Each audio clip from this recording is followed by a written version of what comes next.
When I talk about the status or watch items for an Orion or SLS build for Artemis 2, 3, or 4, but in particular for Artemis 2 and 3 right now, there are several hardware elements and production milestones that I'm looking for. I wanted to run through some of those hardware elements and some of the milestones that can be general indicators about the overall progress or status of a build. So far, I've gone over hardware and milestones that we would expect to see or hear during production of the Orion spacecraft and the SLS boosters before they are handed over to Exploration Ground Systems for pre-launch processing. In this video, I'm going to look at assembly and test of the SLS Core Stage.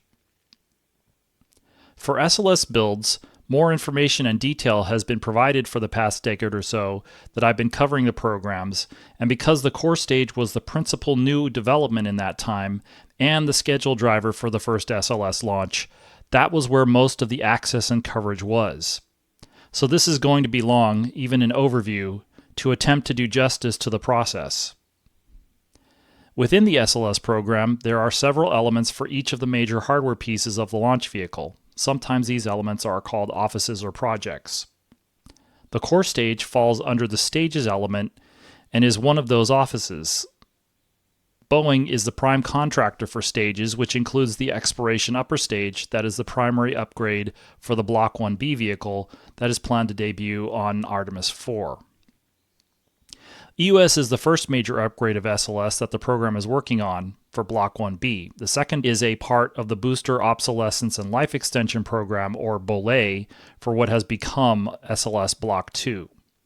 The upgrades will improve the performance of the launch vehicle to translunar injection and also provide room for a 10-ton secondary payload to be co-manifest with Orion. Those configurations are still years away from being completed, as they will require more development and a lot of vehicle integration and launch site development. For the first decade of its existence, SLS advertised a cargo configuration of the vehicle, but development of SLS cargo is on hold, and the future of that capability is very much a question mark. So for now, I'm going to focus on the Block 1 crew configuration that launched Artemis I in November 2022 and will fly twice more on Artemis II and III before Block 1 is retired. The core stage is a central element of the SLS launch vehicle. It is also the most complicated element and was the only major development for the Block 1 initial operating capability for SLS. As noted in the last production overview, use of existing Space Shuttle and Constellation engines and boosters was mandated in the September 2010 compromise between the Obama White House and Congress. When SLS development started a year later in September 2011, several significant pieces already existed. The Space Shuttle main engines that would be used in the core stage had already flown several shuttle launches. The 5-segment solid rocket boosters had already been designed and ground tested multiple times. And the interim cryogenic propulsion stage that would send Orion to the Moon from low Earth orbit was already in service as the upper stage for United Launch Alliance's Delta IV launch vehicle. The core stage is a rocket stage that acts as a ground-started sustainer for the SLS vehicle. After the core stage RS-25 engines start, the vehicle is lifted out of the low atmosphere with the high thrust assistance of the 2 solid rocket boosters. Given its mandated shuttle heritage, SLS in general separates out the launch-to-orbit capabilities of the shuttle, and the core stage specifically separates out the shuttle orbiter launch capabilities. The shuttle concept that was finally approved and built was designed in the early 1970s. The quote-unquote thrust-assisted orbiter shuttle had similar launch elements: a ground-started sustainer that was lifted by 2 SRBs up to high altitude and a staging velocity of around 1,500 meters per second. That's still a long way away from the low Earth orbit insertion velocities of around 7,800 meters per second, which is around 25,500 feet per second. The shuttle orbiter operated 3 Space Shuttle main engines that were supplied their liquid hydrogen, liquid oxygen propellants from an external tank. After the SRBs burned out and separated 2 minutes into launch, The orbiter external tank combo completed orbit insertion with a suborbital perigee that allowed for a safe ocean disposal of the external tank. Although the core stage is mostly covered with that orange foam insulation and bears some resemblance to the shuttle external tank at a quick glance, it is performing multiple shuttle launch roles, not just the big orange fuel tank one. The shuttle orbiter was much more than a sustainer rocket stage. However, the core stage for SLS is only a sustainer rocket stage. It combines the launch elements of the orbiter and the external tank into an inline sustainer that, at a high level, performs the same parts of the launch. For SLS, the twin 5-segment SRBs provide the same thrust assist to the core stage. They burn out and separate a little bit more than 2 minutes after launch at a similar staging velocity, and the core stage then takes Orion and the fully filled ICPS up to that 7,800 meter per second cutoff velocity. Insertion is a little different than Shuttle. At Block 1 main engine cutoff, the Orion, ICPS, and core stage stack are in an orbit with a much higher apogee than Shuttle of about 2,200 kilometers and a perigee of about 30 kilometers.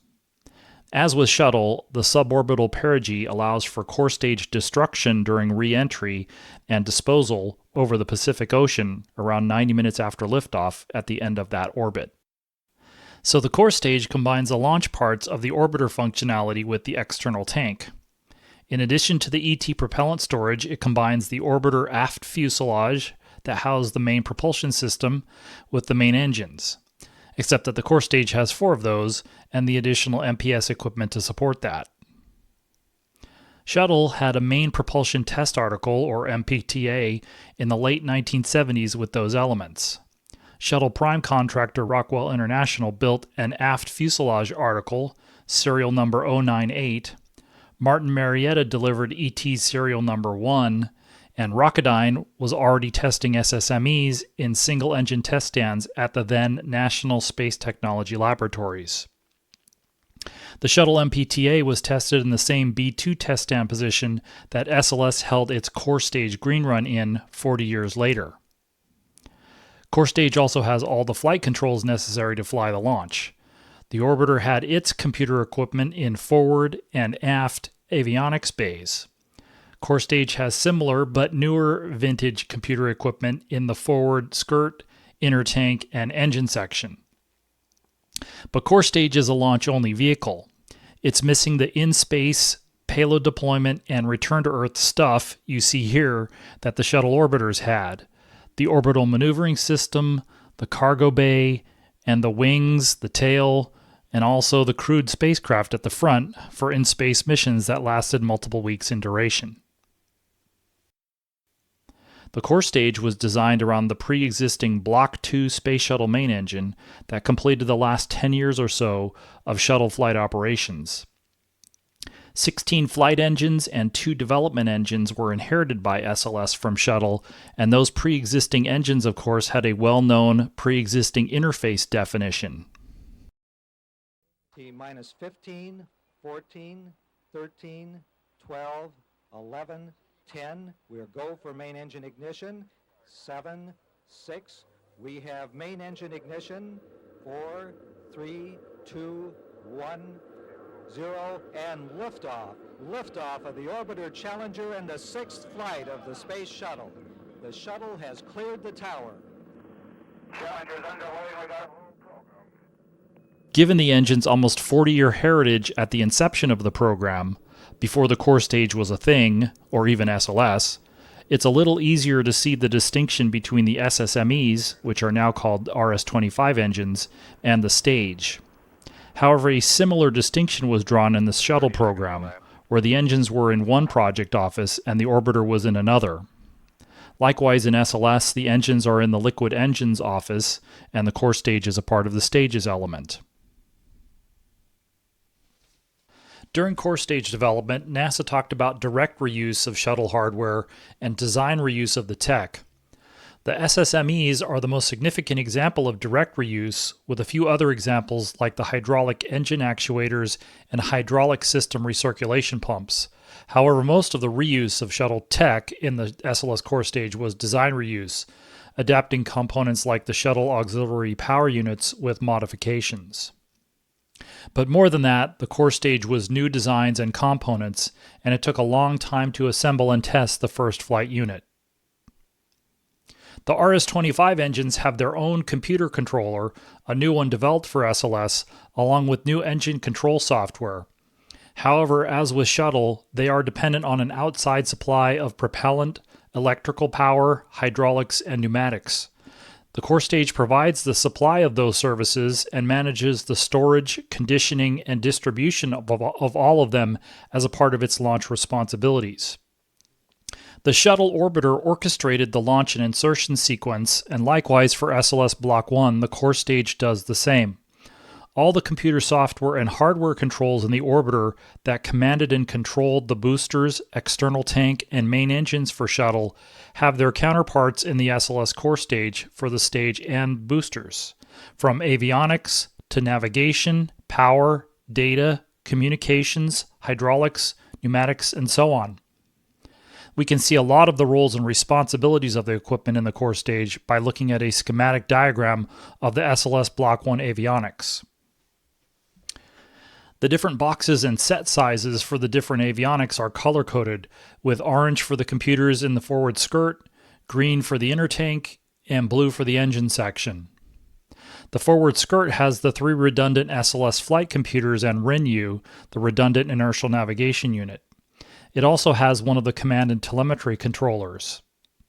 The inner tank has the 4 primary vehicle batteries, redundant power and data controller units, one of the rate gyros, the cryogenic level sensing system box, one of the data acquisition controllers, the other command and telemetry controller, and the camera control unit. The engine section has 2 combined control system electronics boxes for the main propulsion system, 4 core auxiliary power unit controllers, and 4 TVC actuator controllers for hydraulics and thrust vector control, the other 2 data acquisition controllers, and the other rate gyro assembly. SLS Core Stages are assembled and tested by Boeing at NASA's Michoud Assembly Facility in New Orleans, Louisiana. At a very high level, a Core Stage build is divided into a procurement phase that was estimated to take about 16 months, and a production phase estimated to take about 36 months. Currently, Boeing has 3 builds in parallel, overlapping major production: Core Stage 2, 3, and 4. In the procurement phase, the raw materials and long lead items are ordered and paid for. The Core Stage structures are primarily made of aluminum alloy, 2219, and the piece parts of the structural elements are fabricated during that phase. The constituent elements of the barrels and domes, barrel panels and gore panels and end caps, are delivered to Michoud for structural assembly. What I'm marking as the start of major production is when assembly of the panels into those barrels and domes begins. The quote-unquote long lead for Core Stage production is the engine section, followed by the inner tank, so those structures are started well ahead of the rest of the 5 major elements. Friction stir welding is used to put most of the structures together, but the structures are a combination of welding and bolting. The 5 major elements of the Core Stage are the 2 propellant tanks, the liquid oxygen and liquid hydrogen tanks, which I'll refer to a lot as LOX and LH2, and the 3 quote-unquote dry structures, the forward skirt, the inner tank, and the engine section, which also includes a boat tail structure. This NASA infographic provides an overview of what things are in what element. Again, the shuttle external tank elements are here: the structure, the propellant, a small set of gas gauge instrumentation for real-time prop levels in the tanks, and some remotely commanded valves. But the shuttle orbiter launch systems are here too. The engine compartment where the engines are connected and with all the main propulsion system machinery, the flight computers up in the forward skirt, and the avionics basically everywhere except the propellant tanks, the inertial navigation and rate gyros for guidance, navigation, and control, the communication systems, and so on. But I digress. Focusing on the structures, this slide provides most of the constituent elements of the structures and how they are assembled. Due to the structural loads, the thickness of the inner tank barrel is significantly higher than the others. It is the only barrel that is not welded. The inner tank is an all-bolted structure. There are a couple of structures not shown in this slide, the two major thrust structures. The thrust beam that runs through the middle of the inner tank and the thrust structure in the engine section barrel. Those structures are bolted into their respective barrels.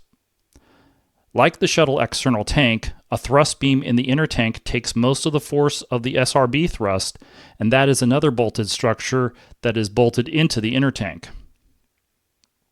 The other major structure that is bolted is the engine section thrust structure, and that is situated inside the barrel. That subassembly is bolted together and then bolted into the welded engine section barrel. Aside from the inner tank, the other four elements go through the different friction stir weld tools at Michoud in one fashion or another.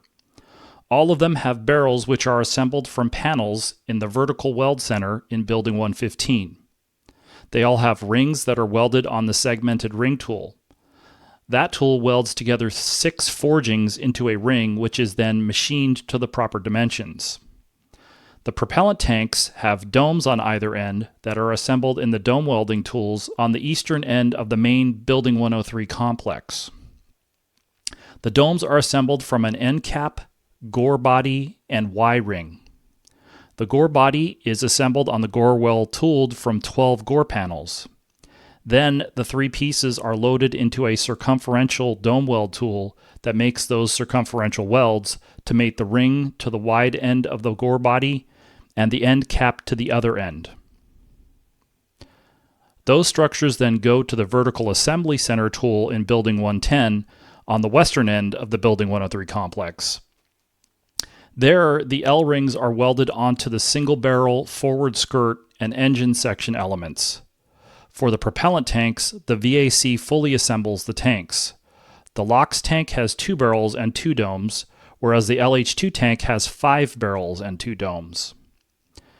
After assembly of the structures is complete, they go into thermal protection system applications and integration.